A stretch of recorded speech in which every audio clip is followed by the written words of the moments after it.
and also for the convenience for this opportunity for giving my talk.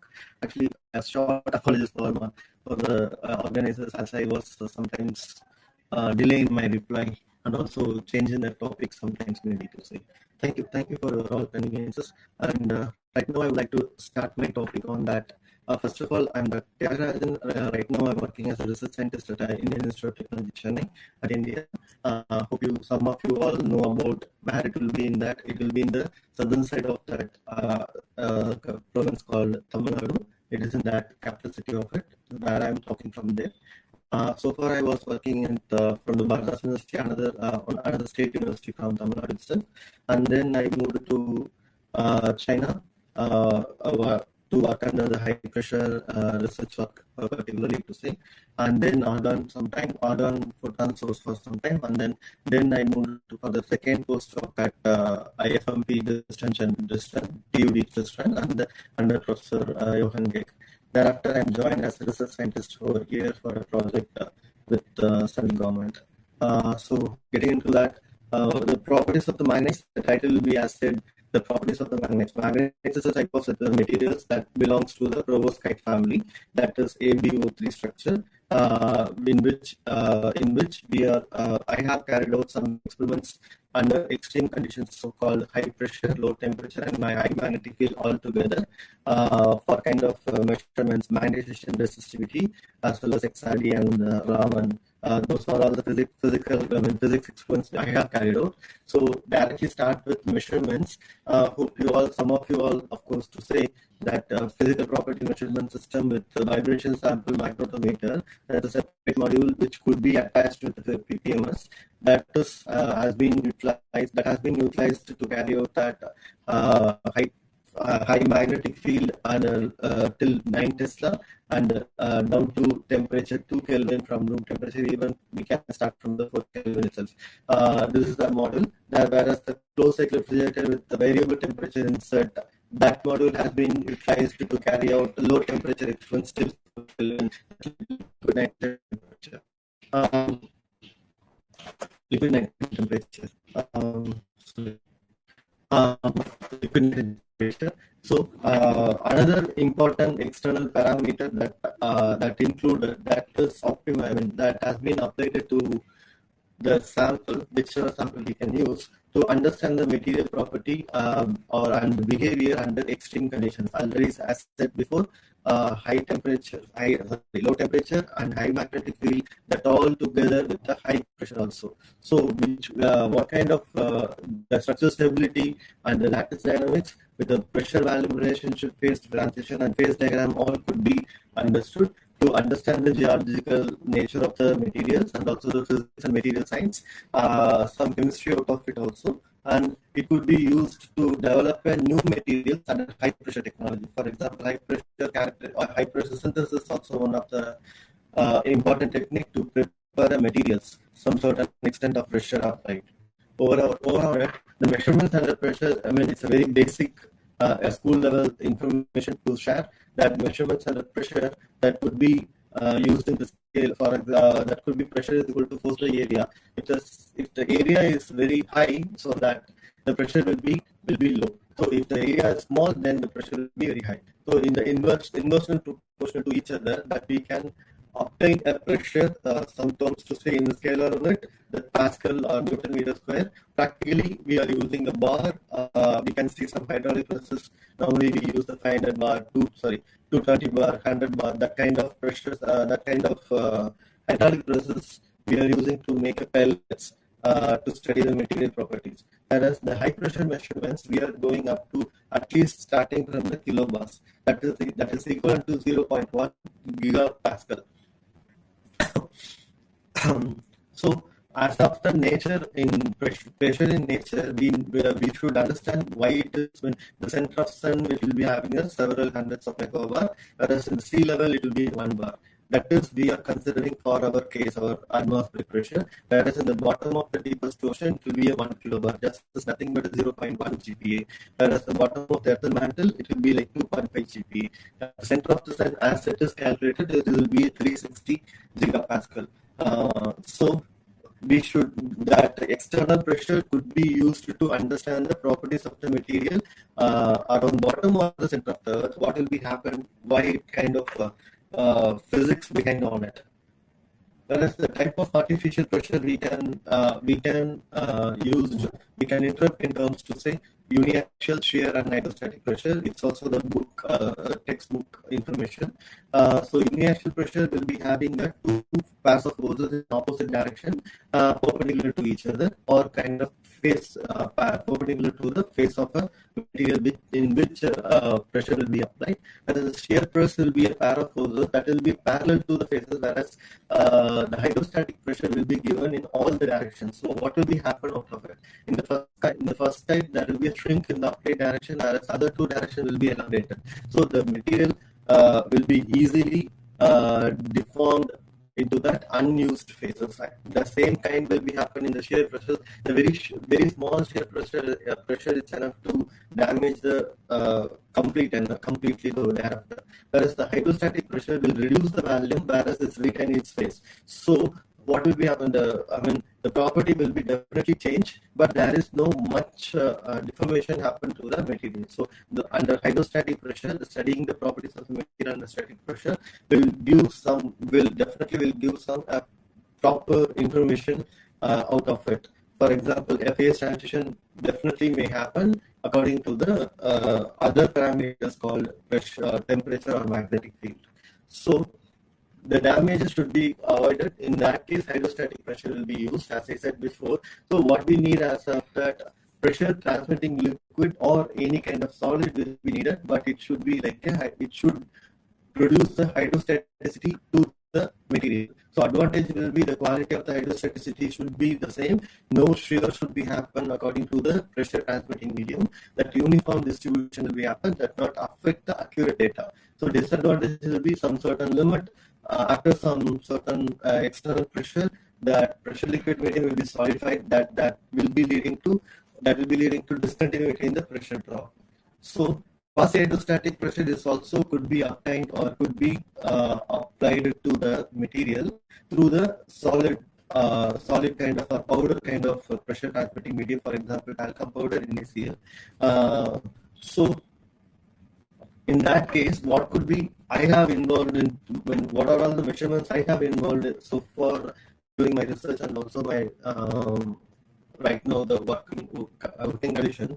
Magnetization, I started the magnetization and resistivity, and then I went getting into the XRD and Raman. So magnetization, for all these cases, we need a pressure cell or called pressure devices.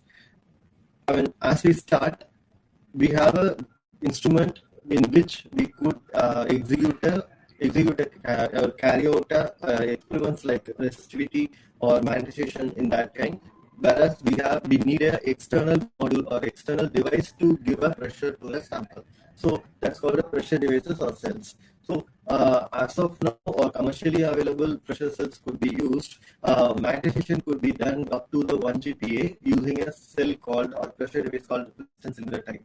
That is initially a very basic model cell which is devised by which is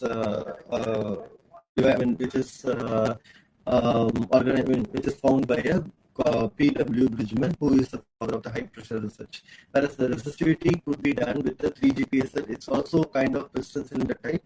Whereas XRD and Raman could be used at diamond angle cell. In this case, diamond itself used as an angle to bring a pressure to the sample. Reason is that we are giving some external lasers or X-ray to the sample, so that should be a window to the rays. So in that case, optical window property of a diamond could be a very important property to carry out the XRD and Raman measurements. As I said before, this is a pressure cell which I have used to carry out the magnetization measurements under high pressure. Of course, it is used to do low temperature and high magnetic field also. So the important property of it, as I said before, for the high magnetic field, this cell should be a non-magnetic property. Should be a non-magnetic material. So the beryllium copper alloy, which is a proper diamagnetic material that has been used to carry out the measurements under high magnetic field.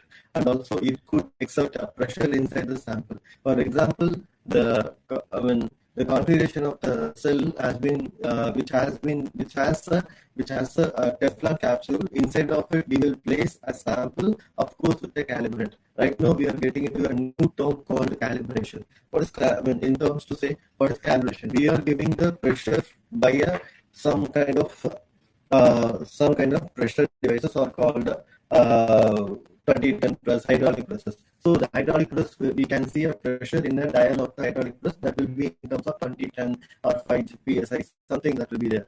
But what's the pressure exerted on the sample exactly? That should be known, or that should be calculated. That is the way to the calibration is the way to understand or to realize or to estimate the pressure exactly on the cell itself. That's called a calibration. So we have to know what is, for example, 5, 10, 15, tons. If we are increasing, what is the exact pressure on the sample? That is the way we have to know. So for this kind of cell, we are using tin as a calibrant, which has a superconducting transition at 3.72. So what will be happen by applying the pressure on it? The transition, superconducting transition will be shifted to low temperature. As I have seen in the first figure, we can see the superconducting transition of a tin is shifted to the low temperature side by increasing the pressure. So I increase the pressure in terms of MPa, for example, 0.3, 1.2, 1.6, 2.4. So we can give that the load against the TC, that second diagram will run against the load. We know what is the superconducting tension of the tin. So I plotted, and then using this equation, I calculated what is the pressure I exerted exactly on the sample itself. So this kind of calibration has to be carried out each and every measurement. That's the reason we are placing a calibrant with the sample itself. Then we have to carry out our what experts we need, for example, magnetization. So again, another kind of material, it's called bismuth, that could be used during the resistivity measurements. Normally, we know what is the 4-probe and 2-probe method to estimate or to estimate the resistivity of a material. So for 4-probe, we have a 1, 2, 3, 4 probes. Like in our external, 1 and 4 pins or leads, we are giving some kind of current and measuring the voltage in 2 and 3. So we could estimate resistivity as well from this module. So what will be happen if we give the pressure on it? For example, if I use the bismuth as a sample, there will be a phase transition according to the resistivity. By increasing the pressure, there is a lot of phase transition happen according to the as of the bismuth. So at 300 degree, we can see that exactly on the x-axis scale itself. If you increase the temperature, there will be a lot of phase transition will be happen. But if I consider only at 300 degrees Celsius, there will be a transition will be happen at 2.55 and 2.7 GPa, and thereafter there will be one more transition from 3 to 5 that could be happen at 7.9 GPa. So with using this calibrant associated or along with the sample, we could understand what is happening what is the exact pressure on the sample nearby. So another kind of cell called diamond and the cell that is suitable for the optical measurements, for example, XRD, Raman, UV, PL. So as I said before, diamond itself anvil to exert the pressure. So normally this kind of cut diamond can be used. So it's called a table, the face of the table, and then culet, the pavilion, griddle, crown. So as of it, we need to know what is the table and the culet according to the culet size. Normally to say, you can see this size. If the culet sizes increases, the maximum pressure, if the culet sizes decreases, the maximum pressure exerted on the sample will be increases, because the area is getting small, so that the pressure on the sample will be higher. Normally, it's called we should use a diamond with a single crystal, typically a type 2A, which is a colorless diamond, so that there is no any scattering scattering on the impinging laser or X-ray. That should be a flawless. Most common cut is a circular shaped table and culet cut. Modified Berlin cut also could be used. So these are the different kind of diamonds. Diamond cuts could be used as an anvil. So as of this, so for example, the high pressure XRD, the concept of the high pressure XRD, here we could see tungsten carbide that I will show the photo of it that called symmetric cell.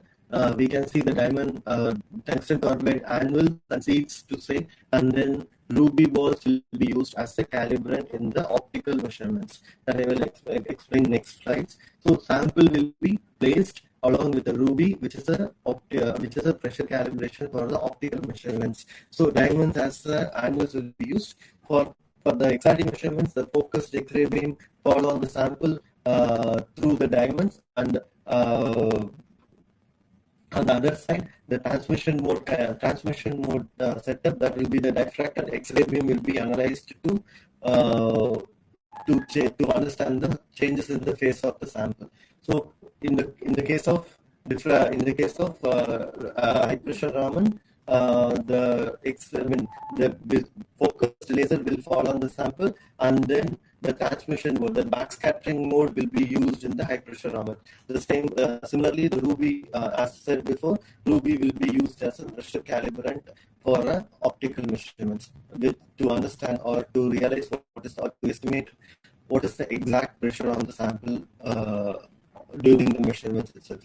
So preparation, the diamond cell has a lot of steps over here. As I said before, this cell is called a symmetric type cell, or called a movable cell, which has a cell body, and then a lot of bowls will be there. That washers will be used as a spring to exert a pressure on the sample itself, and then diamond seats and then diamond windows will be there. So the gasket is nothing but here tungsten carbide or SS steel will be used. We can use the rhenium also, that is so strong gasket, and also the beryllium also used because of the X-ray transparent. So before that, excuse me. How long? Oh, 5 minutes. So what will be happen? This is the steps I will explain. If you want, we can discuss in later. But we can see in the final photo, there is this is sample. The square face is a sample, whereas that small ball kind of thing is a ruby to estimate the pressure over on it. So this is a pressure calibration methodology to understand the pressure over there. So I would like to explain my sample. Of course, some of you working on the perovskites, I hope the general formula of the perovskites will be perovskites will be AbO3 in the case of manganites, that is rare earth elements and alkali elements with the Mn site, Mn doped samples. So at center there will be a one, at the center of the cube there will be a one Mn. It is surrounded by a 6 oxygen atoms, whereas the trivalent or divalent rare earth elements and alkaline will be at the corners over on it. So according to the 3D orbital Mn ions, we can see that the Mn3 plus and Mn4 plus two options will be there depending on the dopant on it. If it is the R, what will be happen? That is R. Only with the rare earth element, the valence of the Mn will be 3 plus. Whereas if it is only the alkaline elements, the valence of the Mn will be 4 plus. If the mixture of it, R minus 1, if you dope the alkaline at the rare earth element site, we have a mixed valence state. That is, according to the doping concentration, the valence state of the manganese will be changing from 3 to plus 4 regularly. So what will be in that case, the double exchange will come into play to change its property over that. So what will be the change in the property? That exchange mechanism is nothing but exchanging the electrons through the intermediate atom. In our case, Mn4 plus and Mn3 plus will be regularly will be acting over through the oxygen atoms. So Yandler distortion will come into the play on our sample while applying the pressure. So that has been leading to the change in the properties of the materials. So some of the important results I would like to discuss. Professor Marathi, may I know how long I have a time? Sir, you have about 4 minutes to go. Thank you. So I would like to say we can see what will be happen with the pressure over it. If I increase the pressure in terms of kilobar for a 3 0.035 point in the sample. Manganese is called, the manganese is a B, the sample is LBSO, SMNO. So we can see the lanthanum bismuth doped at the lanthanum site, whereas the strontium and MnO3. So over here we can see there is a reduction in the hysteresis, in the thermal hysteresis of a magnetization data. So what will be what has happened now, that there is the first order transition is getting into the second order transition by applying over the pressure, over the time of the period of the pressure. So similarly, what happened to this sample, the cobalt to the MnO3 sample, we can see there is a shift in the, this is resistivity. This has taken as resistivity, temperature dependent of resistivity measurements, electrical transport measurements under high pressure. We can see same thing happen for this sample. The first order transition is getting into the second order transition. So what will be happen? The paramagnetic insulator material is converted into the ferromagnetic metallic material by, of course, by the magnetic field, but the first order is getting into the second order by applying the pressure on the sample. So there is a disappearance of the hysteresis, which is directly analogous to the suppression of the first order transition. Same thing happened to this aluminum doped at PCM sample. We can see there is a semiconductor nature is getting into the metallic purely by exerting the pressure on the sample. For example, at 2.84 GPa, there is a shift on not only the shift towards the high temperature, but you can see semiconductor transition is getting into the metallic transition over on the pressure. So we can, but there is no change in the transition. I mean, thermal hysteresis of the sample. If this is another kind of its well-known sample, it's called as ZNO. We can see there is a transition from the sample, from the phase of the sample that is happening. We can see in the symbol the ZNO getting into the pure woodite phase to rock salt phase with the mixed phase. Both the fluxes will be mixed in the during the 9 to 13 GPa itself, whereas till 8 GPa there is a pure woodite phase is maintaining. After that, after the 13 GPa, there is a pure rock salt cubic phase is getting into it. If we increase the dopant, I carried out the same kind of experiments for the different materials by doping the lithium, sodium, and potassium. Or the pressure retaining, the pressure required to maintain the woodite phase is getting improved by doping the lithium, sodium materials over on it. This is one kind of the result over there. It's another sample. I guess I should finish over here. If you have any questions or